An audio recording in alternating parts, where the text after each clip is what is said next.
आज ही डाउनलोड करें Skymet mobile app, पूछे मौसम का हाल अपनी पसंदीदा भाषा में और रहे बाकियों से एक कदम आगे। नमस्ते दोस्तों, स्काईमेट वेदर में आप सभी का बहुत बहुत स्वागत है। मेरा नाम महेश पलावत है। आज 11 मई हो गई है, 10 दिन निकल चुके हैं मई के।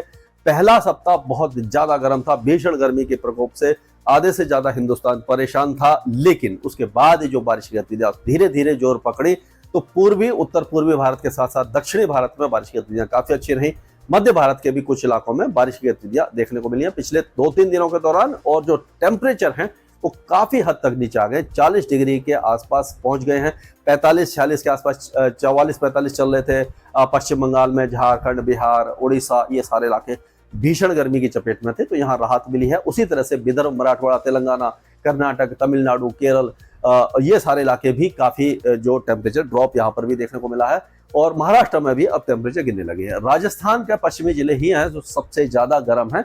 अब यहाँ पर भी तापमान गिरने की संभावना है, हालांकि बहुत ज्यादा गिरावट यहाँ पर नहीं होगी क्योंकि पश्चिमी राजस्थान में बारिश की संभावना थोड़ी कम दिखाई दे रही है।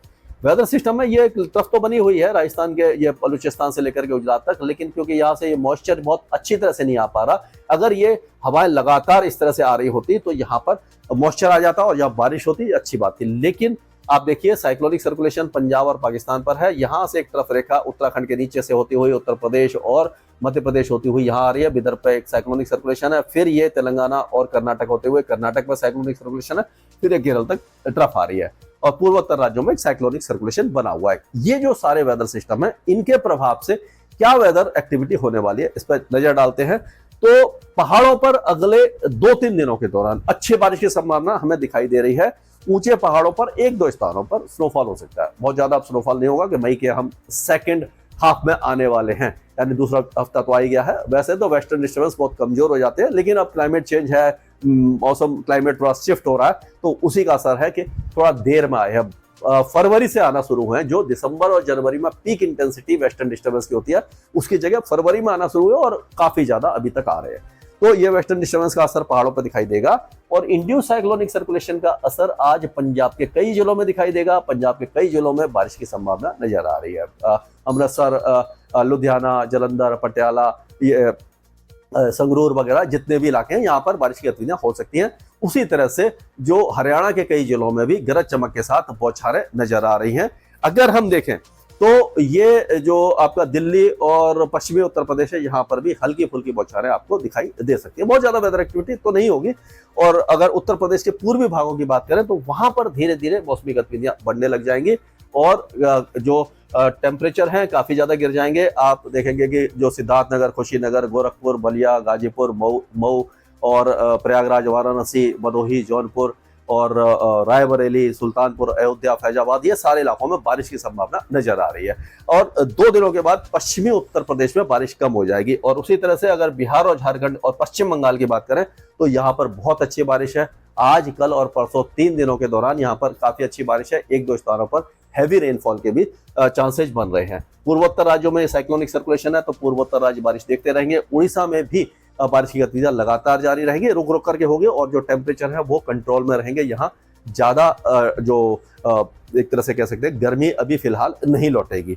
और अगर और आगे चलते हैं, हम यहाँ से फिर से शुरू करते हैं राजस्थान से। तो राजस्थान के कुछ इलाकों में आज जैसे गंगानगर वगैरह है और झुंझुनू है, सीकर, अलवर, दौसा, करौली, भरतपुर, सवाई माधोपुर, यहाँ से लेकर के आप अगर देखेंगे उदयपुर, चित्तौड़गढ़ और उसके आसपास के जो इलाके हैं, यहाँ पर जैसे ये है, आप देखिए ये भीलवाड़ा से लेकर के आपका कोटा संभाग, ये पूरा इलाका बारिश देख पाएगा। और उसी तरह से लेकिन ये जो जोधपुर, बाड़मेर, सिरोही, पाली, नागौर, ये जो इलाके हैं ये सूखे रहेंगे। गुजरात भी ज्यादातर सूखा रहेगा और हो सकता है कि पूर्वी गुजरात में कुछ इलाकों में जैसे कि हम कह सकते हैं कि सूरत है, वलसाड़ है, छोटा उदयपुर, अरवली, ये जो इलाके हैं यहाँ पर मेघ गर्जना या हल्के बादल वगैरह छा जाए। और अगर मध्य प्रदेश की बात करते हैं तो मध्य प्रदेश में आप देखिए कि ग्वालियर संभाग से लेकर के गुना संभाग है और उज्जैन, रतलाम, नीमच, अलीराजपुर, बड़वानी, धार, खांडवा, खरगोन और ये आपका इंदौर, भोपाल, ये सारे इलाके बारिश देख सकते हैं। बैतूल, होशंगाबाद में भी बारिश की गतिविधियां हैं और जबलपुर, कटनी, उमरिया, दमोह, ये मतलब ज्यादातर इलाके पश्चिमी में ज्यादा होंगे, पूर्वी में कम होंगे। और ऐसे ही छत्तीसगढ़ के कुछ इलाकों में, दक्षिणी इलाकों में ज्यादा बारिश की संभावना है। और जो फिर उसके बाद 12-13 तारीख में छत्तीसगढ़ के कई इलाके बारिश देख पाएंगे। उड़ीसा में जैसे मैंने बताया कि लगातार बारिश की गतिविधियां जारी रह सकती है। अगर मध्य प्रदेश की हम बात करें, वैसे ही अगर गुजरात की बात करते हो 13 तारीख को आप देखेंगे गुजरात के कई इलाके बारिश देख रहे हैं। गुजरात में जो बारिश की गतिविधियां हैं वो गुजरात रीजन में है, लेकिन सौराष्ट्र कच्छ उसके बाद भी सूखा बना रहेगा। अगर हम महाराष्ट्र की बात करें तो महाराष्ट्र के ज्यादातर इलाके अब बारिश देखेंगे और इसमें हम कह सकते हैं कि जो गोंडिया और उसके आसपास के इलाके हैं, चंद्रपुर वगैरह, यहाँ पर हल्की बौछारें रहेंगी। लेकिन जैसे जैसे आप पश्चिम की तरफ बढ़ेंगे तो पूरा मध्य महाराष्ट्र जैसे संभाजीनगर है और धुले है, नंदुरबार है, जलगांव है, नासिक है, मालेगांव में पहले बारिश हुई है। उसी तरह से पुणे संभाग, महाबलेश्वर, सांगली, सतारा, कोल्हापुर, उस्मानाबाद और ये लातूर, हिंगोली, जलना, नांदेड़, ये सारे इलाके बारिश देख पाएंगे। और उसी तरह से सिंदूर, रत्नागिरी, रायगढ़, रायगढ़, अलीबाग और मुंबई, थाने, दहानू में 12-13 तारीख को बौछारें पड़ सकती है। यानी कि अच्छी खबर है महाराष्ट्र की। महाराष्ट्र में काफी ज्यादा जो राहत है वो मिलने की संभावना दिखाई दे रही है।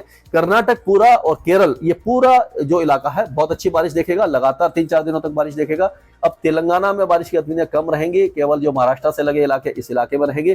कोस्टल आंध्र प्रदेश, रायलसीमा और कोस्टल तमिलनाडु में बारिश कम रहेगी। इंटीरियर तमिलनाडु में बारिश अच्छी रहेगी। अंडमान और निकोबार द्वीप समूह और लक्षद्वीप में भी लाइट टू मॉडरेट रेन लगातार जारी रहने की संभावना दिखाई दे रही है। यानी कुल मिलाकर के देश का हर राज्य अगले 3-4 दिनों के दौरान बारिश देखेगा और जो हीट वेव है उससे काफी हद तक राहत मिलेगी। ये बहुत अच्छा प्री मानसून जो एक्टिविटी है पूरे भारत को दिखाई दे रही है और ये आगामी फसलों के लिए बहुत अच्छी खबर नजर आ रही है। स्काईमेट वेदर में अभी के लिए मौसम से जुड़ी सटीक जानकारी और खबरों के लिए हमारे YouTube चैनल को सब्सक्राइब करें और बेल आइकन दबाकर हर खबर पर रखें नजर।